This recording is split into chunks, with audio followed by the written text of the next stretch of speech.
বন্ধুরা, মাইক্রোসফট পাওয়ার পয়েন্টের চতুর্থ পর্বে তোমাদের সুস্বাগতম। প্রথমে আমরা মাইক্রোসফট পাওয়ার পয়েন্টটি ওপেন করে নিচ্ছি।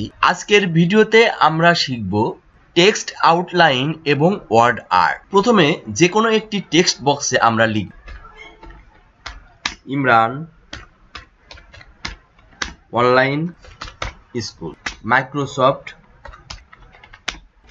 Microsoft power point. আমরা লেখাটা একটু বড় করে নেই, মাইক্রোসফট পাওয়ার পয়েন্ট লেখাটাও একটু বড় করে নেই। ইমরান অনলাইন স্কুল লেখাটা একটু বোল্ড করে নেই। প্রথমে আমরা টেক্সট আউটলাইন শিখব।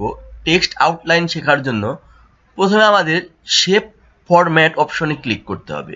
দেখো বন্ধুরা, এখানে শেপ ফরম্যাট নামে একটি অপশন আছে।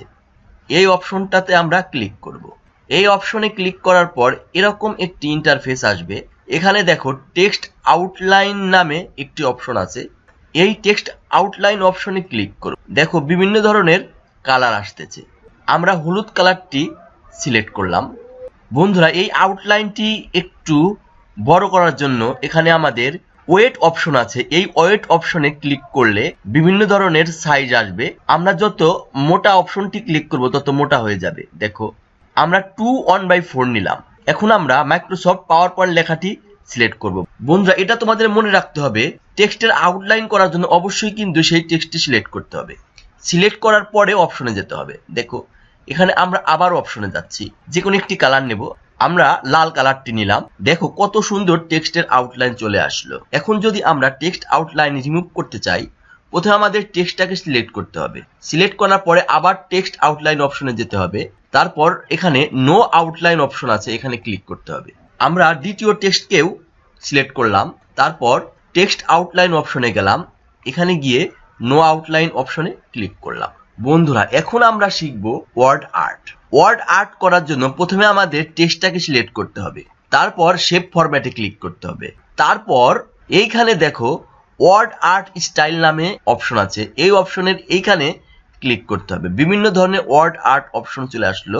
এই ওয়ার্ড আর্ট অপশনে যেটা সিলেক্ট করব সেই স্টাইলে হবে। দেখো, আমরা যে অপশনে ক্লিক করতেছি সেই অপশনের মতো ওয়ার্ড আর্ট চলে আসতেছে। অনেক সুন্দর সুন্দর ডিজাইন আমরা করতে পারি।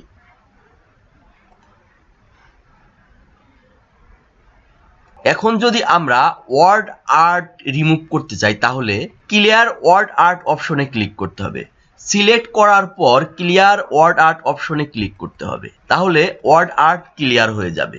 বন্ধুরা, এই ভিডিওটি কেমন লাগলো? এই ভিডিওটি ভালো লেগে থাকলে চ্যানেলটি অবশ্যই সাবস্ক্রাইব করবে এবং এরকম আরো ভিডিও পেতে পাশে থাকা বেল বাটনটি ক্লিক করতে হবে।